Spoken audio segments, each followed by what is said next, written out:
الرحمن الرحیم۔ میرا نام عبدالحلیم قاسمی۔ آج میں آپ حضرات سے مخاطب ہوں چند اہم نکات پر بات کرنے کے لیے، اور آج کے میرے مخاطب علماء کرام، مفتیان کرام اور ائمہ حضرات اور اسی طرح خطبہ حضرات اور متولیان حضرات ہیں بطور خاص۔ اور جو میں باتیں کہوں گا وہ تو عمومی ہے، لیکن یہ بطور خاص شہر بہرائچ کے علماء کرام اس کے مخاطب ہیں، شہر بہرائچ کے ائمہ کرام اس کے مخاطب ہیں، شہر بہرائچ کے علماء، مفتیان کرام، شیخ الحدیث وغیرہ ذالک جتنے بھی یہ دینی کمیونٹی سے وابستہ افراد ہیں، یہ تمام افراد ہماری ان باتوں کے مخاطب ہیں۔ سب سے پہلے میں تو آپ حضرات کے گوشِ گزار یہ عرض کرنا چاہتا ہوں کہ میری باتوں کو ایک بار میں اگر سمجھ میں نہ آئے تو دوبارہ سنیں۔ طلبہ کمیونٹی سے میں کہنا چاہتا ہوں، اپنے طلبہ بھائیوں سے کہنا چاہتا ہوں کہ ایک بار میں نہ سمجھ میں آئے دوبارہ سنیں۔ میرے اوپر لعن طعن کرنے سے پہلے، تنقید کا نشانہ بنانے سے پہلے میری ویڈیو کو، میری باتوں کو سنجیدگی کے ساتھ دوبارہ سنیں، اس کے بعد اس پہ سنجیدگی سے سوچیں کہ کیا میری باتیں مبنی بر حقیقت ہیں یا نہیں ہیں۔ اگر اس دوبارہ سننے کے بعد بھی میں سب و شتم کا مستحق ٹھہروں تو یقیناً مجھے آپ گالیاں دیں، اور اگر ایسا نہیں ہے اور کہیں نہ کہیں میری باتیں حقیقت پر مبنی آپ کو لگیں تو آپ اس پر عمل کی کوشش کریں۔ آج میں چند نکات پر بات کروں گا، چند پوائنٹ پر بات کروں گا۔ سب سے پہلا پوائنٹ یہ ہوگا کہ شہر بہرائچ کے حالات کیا ہیں۔ شہر بہرائچ کے حالات سے شناسائی آپ لوگوں کو کراؤں گا، اور شہر بہرائچ کے حالات سے آگاہی آپ کو دوں گا انشاءاللہ تبارک و تعالی کہ شہر بہرائچ کے مسلکی حالات کیا ہیں اور دینی حالات کیا ہیں، مسلکی مزاج کیا ہے اس وقت لوگوں کا۔ تو حالات کے سلسلے میں اولاً یہ عرض ہے کہ جب ہم اور آپ دیکھیں گے تو آج سے چند سال پہلے کسی خاص مسلک کا اتنا رسوخ اور اثر نہیں تھا شہر بہرائچ کی گلیوں میں جتنا اس دور میں اور آج کی ڈیٹ میں ہمیں نظر آ رہا ہے۔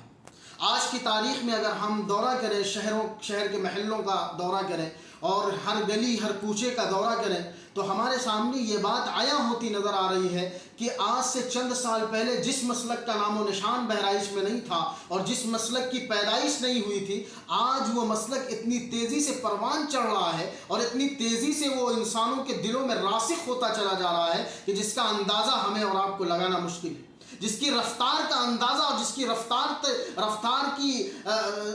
رفتار کو ہم نہیں پہنچ سکتے کہ کس رفتاری سے اور کس برق رفتاری سے یہ تیزی سے بڑھ رہا ہے یہ مسلک، اس کا ہمیں اور آپ کو اندازہ نہیں ہے۔ آج یہ حال ہے۔ مسلک غیر مقلدیت پر میں بات کرنا چاہتا ہوں۔ آج اس مسلک کا یہ حال ہے کہ صبح اگر کسی محلے میں 10 آدمی مسلک غیر مقلدیت سے وابستہ ہے تو اس محلے کی شام اس حالت میں ہوتی ہے کہ وہاں پر 11واں فرد کوئی نہ کوئی غیر مقلد ہو جایا کرتا ہے،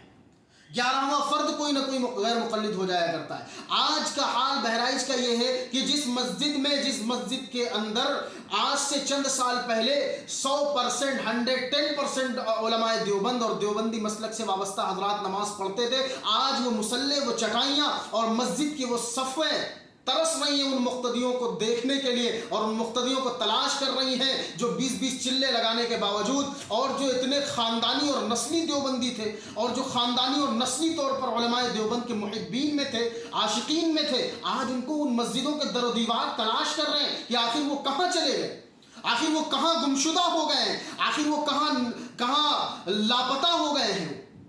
ان کو تلاش کر رہے ہیں، مسجد کی چٹائیاں، مصلے تلاش کر رہے ہیں ان کو۔ جب ان کو تحقیق کیا جاتا ہے، ان پر ریسرچ کیا جاتا ہے تو پتہ چلتا ہے کہ کہیں مسجد ابو بکر میں چلے گئے تو کہیں مسجد محمدی میں چلے گئے، یہی حال ہوتا ہے۔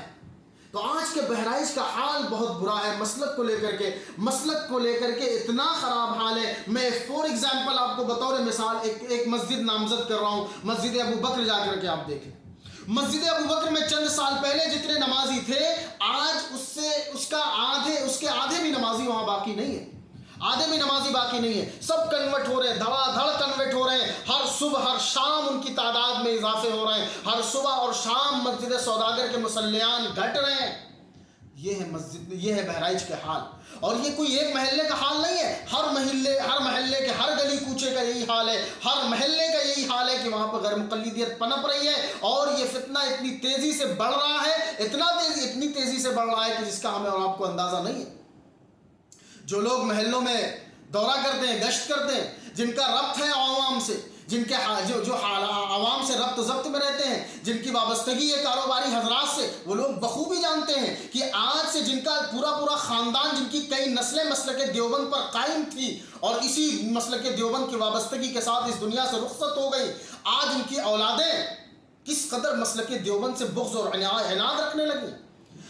میں جانتا ہوں، اس اشخاص کو جانتا ہوں کہ جن کے 20 چلے لگے ہوئے ہیں، جن کے 15 چلے لگے ہوئے ہیں، اور لیکن آج ان کی زبان پر علماء دیوبند کے لیے گالیاں ہیں، ان کی زبان پر علماء دیوبند کی پگڑیاں اچھالی جاتی ہیں ان کی زبانوں سے۔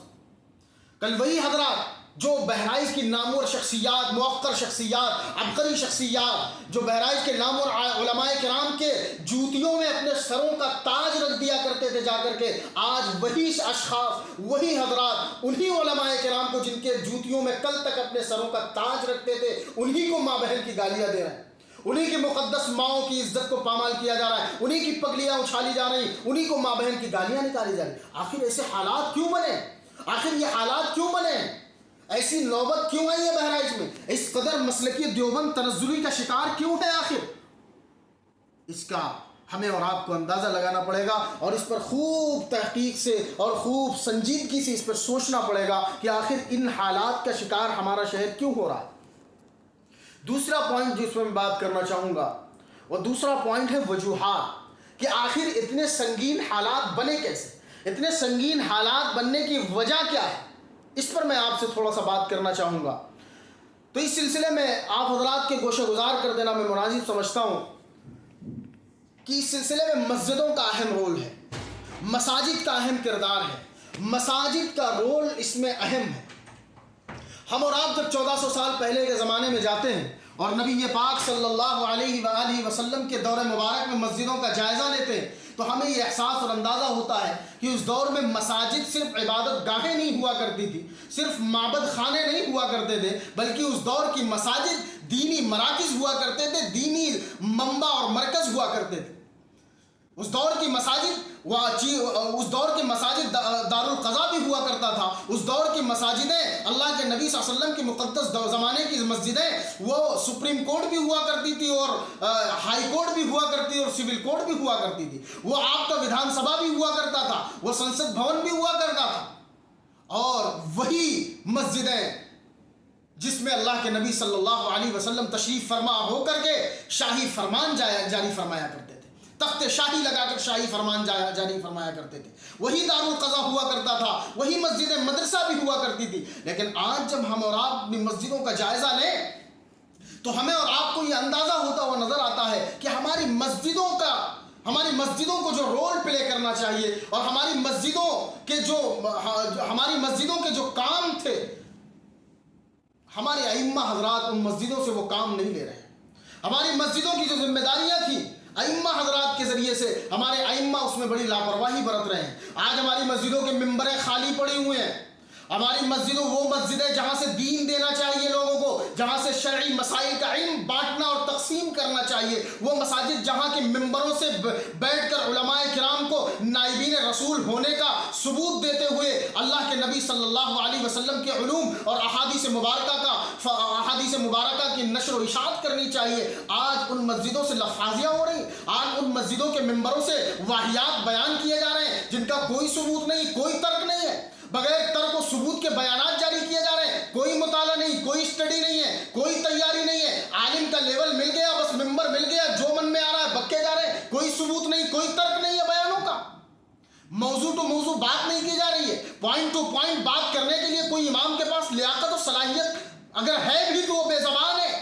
استعمال نہیں کرنا چاہتا ہے۔ اکثر مساجد کے ائمہ حضرات تو اس قدر گونگے اور بہرے بنے ہوئے ہیں کہ وہ مسجدوں کے ممبر سے ایسے بندھے ہوئے ہیں جیسے اپنے باپ کی قبر سے بندھے ہوئے ہیں، اپنے باپ کی قبر پر بیٹھ کر فاتحہ خوانی کر رہے ہیں، وہ جبہ قبہ امامہ اور اخالہ لگا کر کے صرف جمعے کو آ کر کے ممبروں کے اوپر تشریف فرما اور وراجمان ہو جاتے ہیں اور نماز پڑھا دیا اور سوچتے ہیں کہ ہم اپنی ذمہ داری سے سبکدوش ہو گئے، ہم اپنی ذمہ داری سے بری ہو گئے۔ نہیں، خدا کی قسم، رب کعبہ کی قسم، آپ اپنی ذمہ داریوں سے بری نہیں ہو سکتے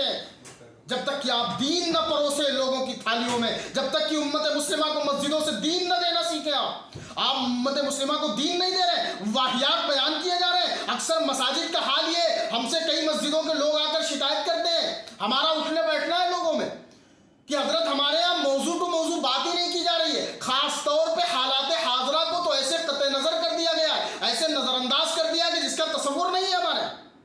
مسجدوں کا. یہ حال ہے. اکثر مساجد میں بڑے بڑے شیخ الحدیث, بڑے بڑے مفتیان کرام اور بڑے بڑے غرہ غرور والے علماء کرام ائمہ بنے بیٹھے, امام بنے بیٹھے, لیکن مسجدوں کا حال یہ ہے کہ وہاں پہ ڈھنگ کے بیانات نہیں ہو رہے. یا تو عام طور پہ بیان ہوتا ہی نہیں ہے, یا ہوتا بھی ہے تو ڈھنگ کے بیانات نہیں ہو رہے ہیں. وہاں